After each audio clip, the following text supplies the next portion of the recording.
You must be here for the paella party. Yeah, me too.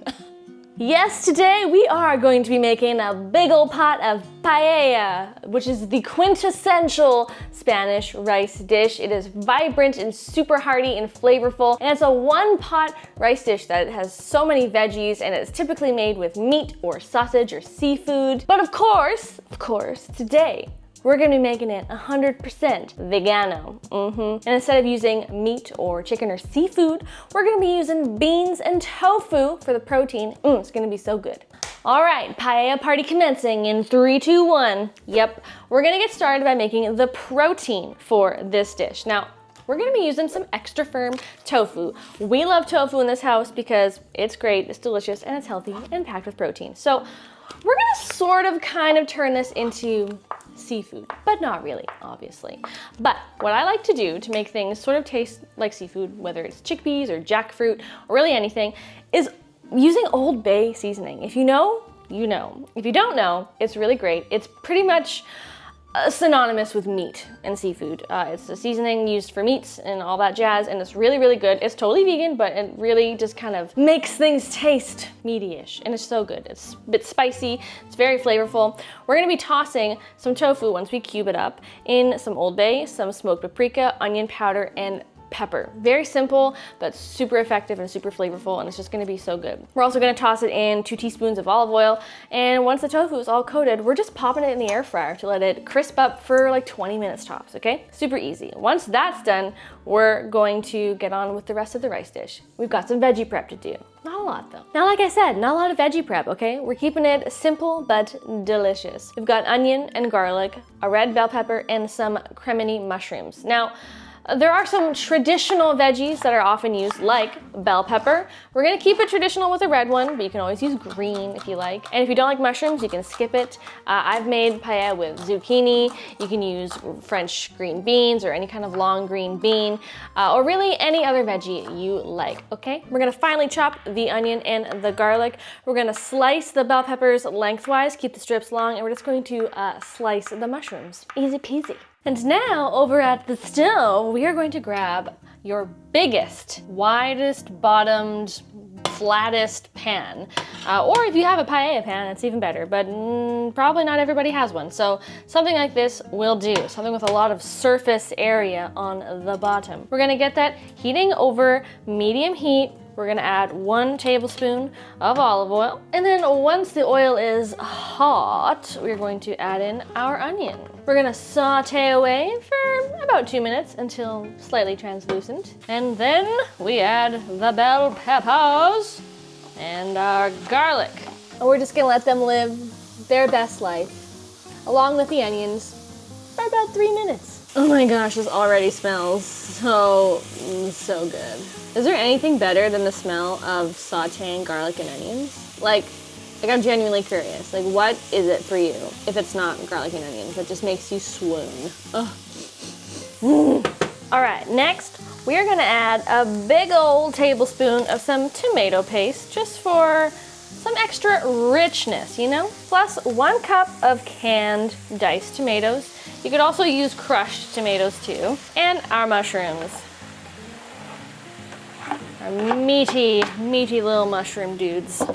We're gonna give that all a good stir.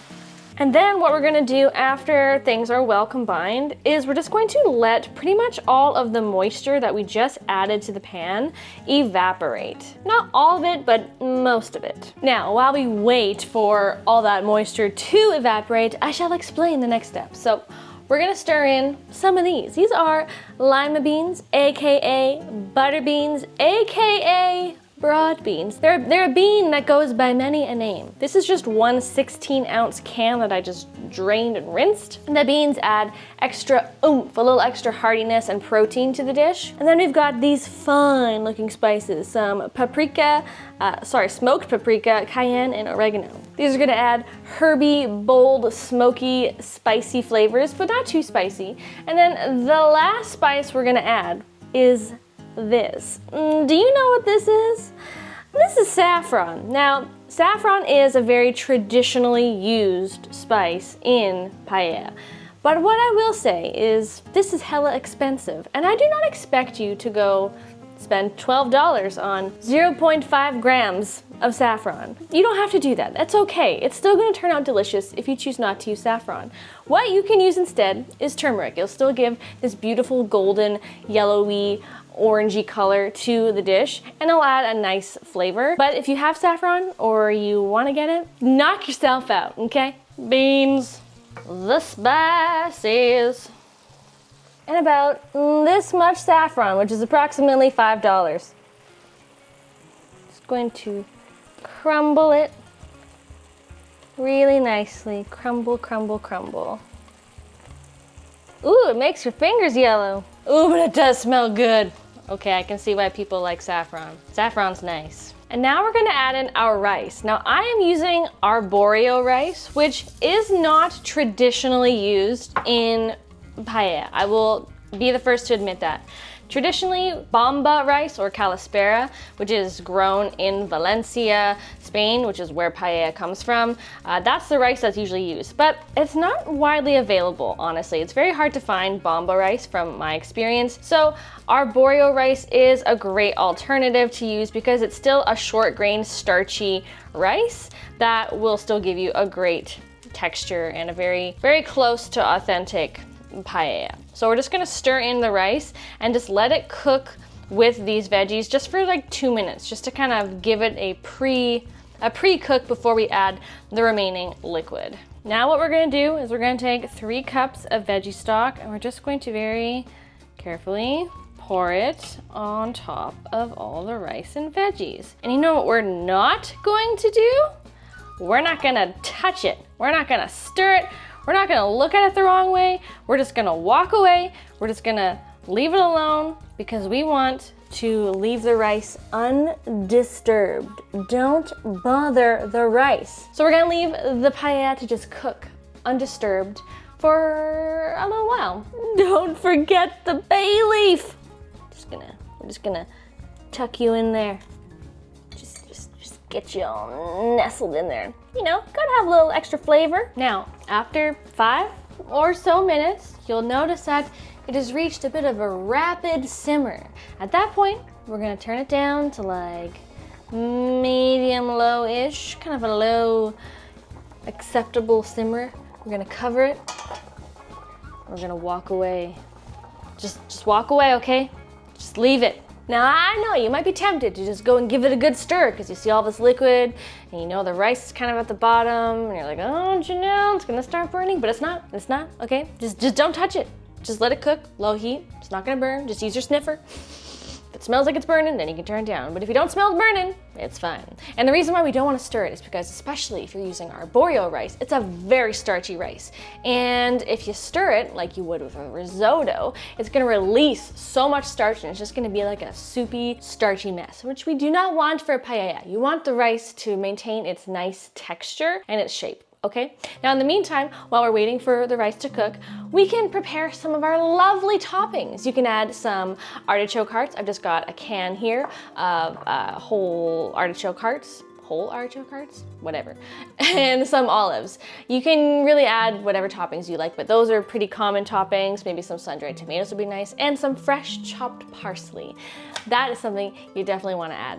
Add such nice herby flavor. I'm just gonna chop my artichoke hearts into little quarters, just so I can kind of sprinkle them on top of the paella once it's finished cooking.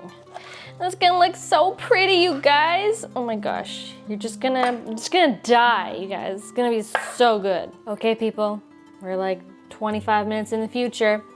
Let's look at this. Ooh. Oh, that is steamy. That is sexy. That's hot. Got all my accoutrements ready to go. In fact, now I'm gonna add them so they can kind of heat through. So I'm just gonna add all my tofu, arrange it in a nice even layer. Some artichoke hearts. Got some manzanilla olives. And then for a little extra flourish, just a few healthy grinds of black pepper.